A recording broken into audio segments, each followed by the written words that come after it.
Engineer Vikas Kumar, Computer Education by Vikas Kumar. Computer education में आपका स्वागत है। मैं इंजीनियर विकास कुमार। आज का हमारा टॉपिक है कैलेंडर। रीजनिंग के अंदर अपन पढ़ेंगे कैलेंडर टॉपिक है, इसका पार्ट सेकंड है। इसका मैंने पार्ट फर्स्ट में क्या बताया था, बेसिक कंसेप्ट बताया था कैलेंडर के बारे में कि किस मंथ में कितने डेज होते हैं, विषम दिनों की संख्या बताई थी मैंने, अतिरिक्त दिनों की संख्या बताई, कोड बताए थे मैंने, लीप ईयर के कोड, अगर लीप ईयर होती है तो उसके कोड मंथ वाइज कौन कौन से होते हैं, और साधारण वर्ष होता है तो उसका कोड क्या क्या होते हैं। तो इसके बारे में मैंने खूब डिटेल में चर्चा की है फर्स्ट पार्ट के अंदर। तो अब सेकंड पार्ट में अपन क्वेश्चंस देखते हैं कि कौन कौन से क्वेश्चंस एग्जाम में पूछे जाते हैं और पूछे गए क्वेश्चंस हैं। तो इससे पहले हमारे YouTube चैनल को सब्सक्राइब कीजिए, हमारे वीडियो को लाइक एंड शेयर कीजिए अपने दोस्तों के साथ। तो देखते हैं अपन क्वेश्चंस। यहाँ पे फर्स्ट वीडियो में टाइप फर्स्ट करवा चुका था, देन यहाँ पे फिर से देखिए कोई क्वेश्चंस मैं लेता हूँ कि यहाँ पे अलग अलग जो क्वेश्चंस हैं अलग अलग टाइप के क्वेश्चंस बनते हैं। तो जैसे कि मैं कोई अपना फर्स्ट क्वेश्चन यहाँ पे लेता हूँ कि कोई भी एक क्वेश्चंस में यहाँ पे क्वेश्चंस लेके आपको समझाता हूँ और एक समझाने की कोशिश करता हूँ कि क्वेश्चंस किस प्रकार से सॉल्व किए जाते हैं कंपटीशन एग्जाम के अंदर। तो यहाँ पे कोई एक क्वेश्चंस है 17 दिसंबर 1982 को मान लीजिए कि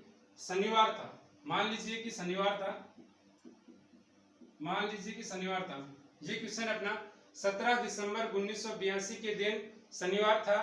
तो आपसे क्वेश्चन पूछा, इसका एक पूछा जाता है क्वेश्चंस। तो 22 दिसंबर और 1984 को कौन सा दिन होगा, इस प्रकार का क्वेश्चन एग्जाम में पूछा जाता है। कई बार एग्जाम में क्वेश्चन इस टाइप के क्वेश्चन पूछे जाते हैं। 17 दिसंबर 1982 को शनिवार था, तो 22 दिसंबर 1984 को कौन सा वार होगा। तो ये कोई क्वेश्चंस है। तो ये क्वेश्चंस को किस प्रकार से अपन सोल्व करते हैं, तो देखिए यहाँ पे इसमें मंथ सेम है तो मंथ को क्लोज कर दीजिए यहाँ से। तो मंथ का सेम होने से मंथ का कोई रोल नहीं है। आपको मैं क्वेश्चंस को सोल्व करने का तरीका बता रहा हूँ कि अगर जिससे मैं आपको क्वेश्चन दे रखा है, अगर उस क्वेश्चन में मंथ सेम है, ईयर सेम है या डेट सेम है, तो उनको आप नेगलेक्ट कर सकते हो। इसमें मैंने दिसंबर दोनों में सेम है तो मैंने इसको नेगलेक्ट कर दिया, इसका कोई रोल नहीं है क्वेश्चंस के अंदर। फिर बचा अपने पास डेट, यहाँ पे डिफरेंट है, डेट आप डिफरेंट है, ईयर यहाँ पे डिफरेंट है, तो इनका रोल होता है क्वेश्चन में। तो आप इस मंथ को यहाँ से हटा दीजिए, कोई दिक्कत नहीं है। आप ईयर का और डेट का ये होता है। तो ईयर में क्या है, इसका डिफरेंस कितना है, पहले आपको ये देखना है इसका डिफरेंस कितना है। यहाँ पे डिफरेंस इसका 5 है। 22 में से आप 17 कम करोगे तो 5 बचेंगे, रिमेनिंग 5, तो 5 यहाँ डिफरेंस है। तो इसका भी रोल यहाँ पे खत्म हो चुका। तो ये मतलब बचा 5। इधर देखना 1982 और इससे 1982 है, इसके बाद में ईयर कौन सा आता है 1983 और आप 1984, आपको 1982 नहीं लेना है, देन 1984, क्योंकि लीप ईयर जिसमें आता है वो काउंट होता है। तो ये ईयर बचे अपने पास। तो 1983 बताइए आप साधारण वर्ष है या लीप ईयर है। तो आपको लीप ईयर की पहचान करना और साधारण वर्ष की पहचान करना आपको बताता हूँ। वो वर्ष लीप ईयर होगा जिसमें अगर 4 का भाग लास्ट टू डिजिट में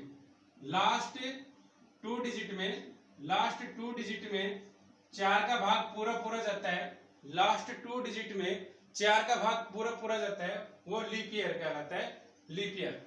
तो लीप ईयर की आपको पहचान करना है। आप उसमें 4 का भाग दोगे लास्ट 2 डिजिट में, जैसे कि 2016 है और ये 2 डिजिट है, इसमें आप 4 का भाग दोगे तो कंप्लीट पूरा चला जाता है। तो मतलब 2016 एक लीप ईयर है।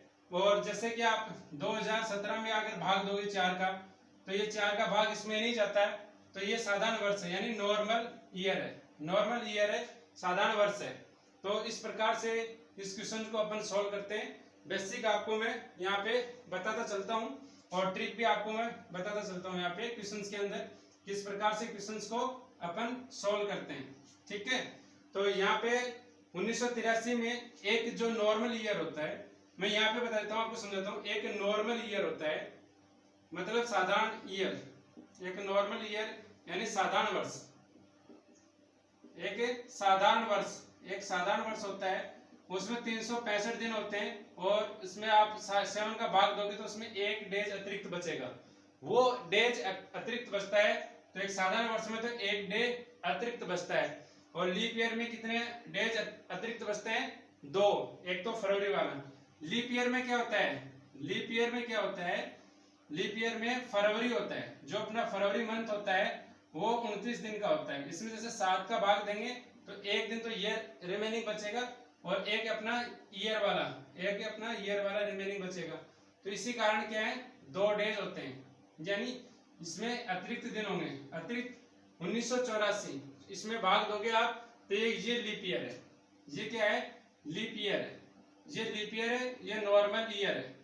तो आप लीप ईयर में, ये लीप ईयर है तो इसमें 2 दिन अतिरिक्त होंगे। 2 दिन क्या होंगे? अतिरिक्त, यानी ऑड डेज बोल दीजिए, चाहे विषम दिन बोल दीजिए, चाहे अतिरिक्त दिन बोल दीजिए। इसमें 2 दिन अतिरिक्त होंगे, एक दिन अतिरिक्त ये होगा। और ये क्या है? इसमें 5। ये इसमें इसके घटाने के बाद में डेज में घटाएं अपन, घटाने के बाद में अतिरिक्त दिनों की संख्या 5 ये आई है। एक ये 6 और 2 एक 8। ये अतिरिक्त दिनों की संख्या अगर इस क्वेश्चन में पूछी जाए तो कितनी अतिरिक्त दिनों की संख्या है इस क्वेश्चन में? तो यहाँ पे देखिए 8 अतिरिक्त दिन है। एक तो कितना हो गया? 1983 में एक अतिरिक्त दिन हो गया, और एक 1984 के अंदर 2 अतिरिक्त दिन हो गए, ठीक है। और ये 5 डेज ये हो गए, 5 डेज ये हो गए अतिरिक्त। तो आप इसमें ऐड करोगे 1 2 5, इनको ऐड करोगे, उसमें 7 का भाग दोगे। तो भाग देने की आपको मैं शानदार बता रहा हूँ, ये 5 2 7 कैंसिल कर दो, एक रिमेनिंग बचेगा, एक डे, एक क्या बचेगा? रिमाइंडर बचेगा। एक क्या बचेगा? यहाँ पे रिमाइंडर बचेगा। तो एक रिमाइंडर बचेगा, तो एक डे यहाँ पे प्लस कर देना, इसमें एक डे। तो 1 डे आप इसमें प्लस करोगे तो क्या आ जाएगा इस क्वेश्चन का आंसर? इस क्वेश्चन का आंसर क्या आ जाएगा? संडे, यानी रविवार। रविवार इस क्वेश्चन का आंसर हो जाएगा, यानी संडे, ठीक है। इस प्रकार का क्वेश्चन बहुत बार एग्जाम में पूछा गया है। इस प्रकार का टाइप का जो क्वेश्चन है वो बहुत बार एग्जाम में पूछा गया है। लीप ईयर, एक नॉन साधारण वर्ष और एक लीप ईयर देके आपसे क्वेश्चन पूछा जाता है। तो इस क्वेश्चन का आप सॉल्व किस प्रकार से करोगे, तो एक बार मैं फटाफट आपको बताता हूँ। इस क्वेश्चन को मात्र 10 सेकंड में, 15 सेकंड में आप सॉल्व कर सकते हो इस प्रकार के क्वेश्चन को। जैसे दिसंबर देखा, दिसंबर मंथ सेम है तो मंथ का कोई रोल नहीं होता है। ईयर देखा आपने, और ये ईयर देखा, ये लीप ईयर है। जैसे लिखा 2, इससे पहले जाओगे 1 1983 82 का, इसमें कोई रोल नहीं है। 17 में और 22 में से 17 निकालोगे तो कितने बचेंगे? 5 तो ये हो गए, और एक 1983 का हो गए, एक 2 हो गए 1984 की, 8, ये 7 है। एक दिन रिमेंडिंग, एक दिन इसमें आप बढ़ा सकते हो, ये रविवार। इस प्रकार से क्वेश्चन को फास्टली सोल्व किया जा सकता है कंपटीशन एग्जाम के अंदर। तो इस प्रकार से क्वेश्चन को आपको सोल्व करना है। तो ये आपको समझ में आया है क्वेश्चन। तो सेकंड क्वेश्चन की ओर बढ़ते हैं अपन। तो इस प्रकार से क्वेश्चंस को क्या किया जाता है? सॉल्व किया जाता है। और अलग अलग मेथड्स होते हैं, अलग अलग ट्रिक्स होती हैं, वो आपके डिपेंड करता है उस टाइम में आपके कंपटीशन एग्जाम कितना उसमें आपको टाइम रिमेनिंग रह रहा है। मतलब आप क्वेश्चंस को सॉल्व करने के लिए मात्र 10 सेकंड इस प्रकार के रीजनिंग के अंदर अगर क्वेश्चंस को फास्टली अगर सॉल्व करोगे, तो अदर मैथ में आपको टाइम कंज्यूम होता है, तो मैथ के अंदर आप उस टाइम को दे सकते हो एक्स्ट्रा। रीजनिंग के मान लीजिए कोई 25 क्वेश्चन आते हैं, किसी में 25 क्वेश्चन आते हैं, किसी में 30 क्वेश्चन आते हैं, किसी में 20 आते हैं, किसी में 50 क्वेश्चन आते हैं, तो मात्र उस क्वेश्चंस को उसके हाफ टाइम में सॉल्व होना जरूरी है। उस जितने क्वेश्चन रीजनिंग के आते हैं, जैसे 50 क्वेश्चन रीजनिंग के आते हैं, तो उसके हाफ टाइम से पहले क्वेश्चंस को सॉल्व होना बहुत जरूरी है। तो रीजनिंग के 50 क्वेश्चन को मात्र 25, अगर लेंथ पेपर है तो 30 मिनट, 25 या 30 मिनट से पहले पेपर वो सॉल्व होना चाहिए रीजनिंग के 50 क्वेश्चन। अगर 25 क्वेश्चन आते हैं तो मात्र 10 या 12 मिनट में सारा क्वेश्चन सॉल्व होना चाहिए। तो देख लो, एक क्वेश्चन में अगर 30 सेकंड आते हैं तो कुछ क्वेश्चन 10 सेकंड में होते हैं, कुछ क्वेश्चन 20 सेकंड में, कुछ 1 मिनट में भी लगते हैं टाइम रीजनिंग के अंदर। तो इस प्रकार से आपको पेपर को सॉल्व करना होता है। तो क्वेश्चंस को आप देखना है और उसमें ऑप्शंस के अकॉर्डिंग भी आप ट्राई कर सकते हो। तो इसमें आपको मैं क्वेश्चंस सेकंड बता रहा हूँ आपको। जैसे कि ये क्वेश्चन सेकंड है, 13 जनवरी और 13 जनवरी 2013 को मान लीजिए कि कोई वार था संडे, मान लीजिए संडे था, यहाँ पे मान लीजिए संडे यानी रविवार था। 13 जनवरी 2013 को संडे था या रविवार था, और आपसे पूछा जाता है क्वेश्चन 13 अक्टूबर 2013 को क्या वार होगा। ये क्वेश्चन मान लीजिए आपके एग्जाम में आ गए। चाहे राजस्थान की पुलिस की एग्जाम हो, चाहे रेलवे की एग्जाम हो, चाहे बीएसटीसी की, या अदर पीटीटी, या अदर कोई भी एग्जाम हो, आपके पास ये क्वेश्चन आया कि मतलब 13 जनवरी 2013 को संडे था, तो 13 अक्टूबर 2013 को कौन सा वार होगा, तो आपको सॉल्व करना है इसके अंदर। ये 13 है तो ये कैंसिल कर दो आप, बस सेम है, सेम वाले को आप हटा सकते हो। ये रहा यहाँ पे सेम है, कोई मतलब नहीं है, ये रहा यहाँ पे सेम है, कोई मतलब नहीं है, बचा जनवरी और अक्टूबर बचा है, जनवरी और अक्टूबर बचा है। अगर जनवरी काउंट करोगे तो अक्टूबर को काउंट नहीं करना है आपको, जनवरी बचा और अक्टूबर बचा। अगर जनवरी को आप काउंट में करते हो तो अक्टूबर को काउंट नहीं करना है, ठीक है। तो आप इसमें करिए क्वेश्चंस को सॉल्व। तो मैंने बताया है आपको क्वेश्चंस को, एक थोड़ा सा मेथड के अकॉर्डिंग आपको क्वेश्चन को मैं समझाने की कोशिश करता हूँ। जैसे कि मैंने जनवरी लिया है, यहाँ पे जनवरी में क्या होते हैं, अतिरिक्त दिन कितने होते हैं, 3 होते हैं, क्योंकि जनवरी महीना कितने का होता है, 31 का होता है। 31 में अपन 7 का भाग देंगे तो कितना आएगा, रिमेनिंग डेज अतिरिक्त दिन कितने आएंगे, 3 आएंगे। तो जनवरी यहाँ पे 3 अतिरिक्त दिन हो जाएंगे। फिर आपने लिखा फरवरी, यहाँ पे लिखा फरवरी के अंदर, तो देखना अब फरवरी के अंदर देखना ये ईयर्स लीप ईयर है, साधारण वर्ष है, तो ये अपने क्या है, साधारण वर्ष। 2 डिजिट में आप चेक करोगे 4 का भाग पूरा जाता है तो लीप ईयर, नहीं जाता है तो साधारण वर्ष। तो साधारण वर्ष है, साधारण वर्ष है तो आपको कोई दिक्कत नहीं है। फरवरी 28 दिन की होती है और 28 में आप 7 का भाग दोगे तो 0 रिमाइंडर बचता है, तो इसमें 0 आएगा यहाँ पे। देन यहाँ पे मार्च, यहाँ पे मार्च। ये क्वेश्चंस आपको मैं दूसरे तरीके से करा रहा हूँ, फर्स्ट क्वेश्चन दूसरे तरीके से करवाए, हर क्वेश्चंस को मैं अलग अलग तरीके से करवाऊंगा और आपको अलग अलग तरीके से करके क्वेश्चंस को सॉल्व करना है। किसी में आप कंसेप्ट यूज करो, किसी में मेथड है, किसी में ट्रिक, किसी में आप ऑप्शन के अकॉर्डिंग चलोगे, तो आपको क्वेश्चंस को अलग अलग लेवल से क्वेश्चन को सॉल्व करना है। जैसे एग्जाम में आपको क्वेश्चंस देखा तुरंत आपको सॉल्व हो जाए वो क्वेश्चन। आपको मतलब एक क्वेश्चंस के 3 रास्ते अगर पता है, आपको एक क्वेश्चंस के 3 रास्ते पता है तो आप क्वेश्चंस को सॉल्व कर सकते हो डेफिनेटली। अगर क्वेश्चंस का एक मेथड आपको पता है और एक मेथड के अंदर आप कंफ्यूज हो गए तो आप क्वेश्चंस को कभी सॉल्व नहीं कर सकते उसको। तो इस प्रकार से मैं आपको अलग अलग तरीके से बता रहा हूँ। मार्च के अंदर क्या होंगे, अतिरिक्त 3 होंगे। फिर अप्रैल में क्या होंगे, देन अप्रैल में, अप्रैल महीना कितने दिन का होता है, 30 दिन का होता है, 2 होंगे अप्रैल। उसके बाद में मई कितने दिन आते हैं, 3 आते हैं। जून में कितने आएंगे, 2 आएंगे। जुलाई में कितने आएंगे, 3 आएंगे। और जुलाई देन अपने को अक्टूबर तक चलना, अक्टूबर से पहले चलना है ना, जुलाई। फिर अगस्त में कितने आएंगे, अगस्त में आएंगे 3। और फिर सितंबर में कितने आएंगे, सितंबर में आएंगे 2। इस प्रकार से आपको क्वेश्चंस को इस प्रकार से भी आप कर सकते हो। ये मैं आपको बता रहा हूँ मेथड, वो थी ट्रिक, ये मेथड। तो इस मेथड से आप क्वेश्चंस करोगे। जनवरी में विषम या अतिरिक्त दिनों की संख्या कितनी है, 3 है। तो आपको एक टेबल दे रखी है, इस टेबल्स में आपको याद होना चाहिए, या इस टेबल को आपको बनाना आना चाहिए।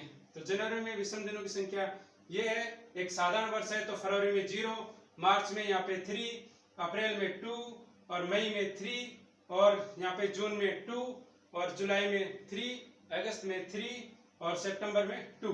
तो आपको इनको ऐड करना है, ऐड करना है। ऐड भी उस तरीके से करना है, ऐड करने का भी आपको तरीका मैं स्मार्ट तरीका बताता हूँ ऐड करने का भी, कि ऐड किस प्रकार से करोगे।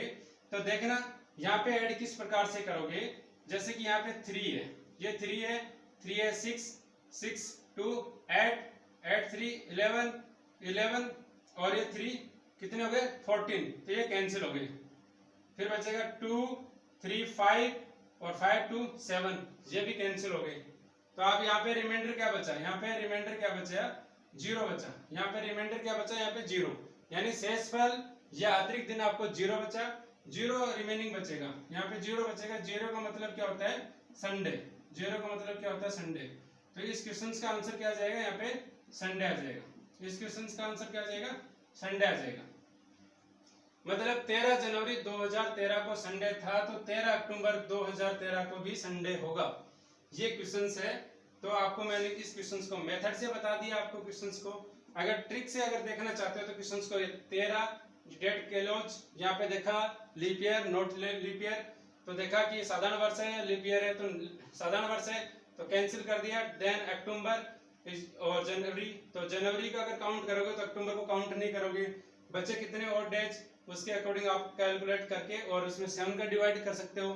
तो आपने जैसे डिवाइड नहीं करना, आपको उनको जोड़ना है, 7 आपको जोड़ना है और 7 या 7 का मल्टीपल, ये 7 या 7 का मल्टीपल आपको जहां दिखाई दिए तो उसको 0 कर लेना है। आपको 7 या 7 का मल्टीपल दिखे आपको ऐड करते समय तो उसको 0 काउंट करके चलना है आपको। 7 या 7 का मल्टीपल दिखे तो उसको 0 काउंट करना है। आप उसमें से और 2-4 सेकंड का फर्क करके फास्ट कर सकते हो क्वेश्चंस को। तो ये अपना सेकंड क्वेश्चन था। अब चलते हैं अपन अगले क्वेश्चंस की तरफ। थर्ड क्वेश्चंस देखते हैं अपन। तो आपको मैं अलग अलग क्वेश्चंस में अलग अलग जो मेथड है, कंसेप्ट है, ट्रिक्स है, उनका यूज करके आपको कैलकुलेशन कैसे फास्ट करनी होती है, अलग अलग जो क्वेश्चंस में किस प्रकार से आप अप्लाई कर सकते हो। तो ये मैंने 2 एग्जाम्पल समझाए हैं आपको। एक एग्जाम्पल और करवा देता हूँ आपको बेसिक। जैसे कोई क्वेश्चन है आपके पास 6 मई, आपको एक क्वेश्चन बताता हूँ। 6 मई 2018 को लेटेस्ट क्वेश्चन देख लीजिए। 6 मई 2018 को आपको कोई भी एक वार दे देता हूँ। यहाँ पे शनिवार दिया मैंने, मान लीजिए शनिवार है, सैटरडे, यहाँ पे क्या है सैटरडे। 6 मई 2018 को शनिवार है या सैटरडे है, तो आपको मैं क्वेश्चन पूछ रहा हूँ 20 जून ले लीजिए, या आगे बढ़ाना चाहते हो तो आप ले सकते हो क्वेश्चन। 20 जून 2018 को क्या वार होगा, फटाक।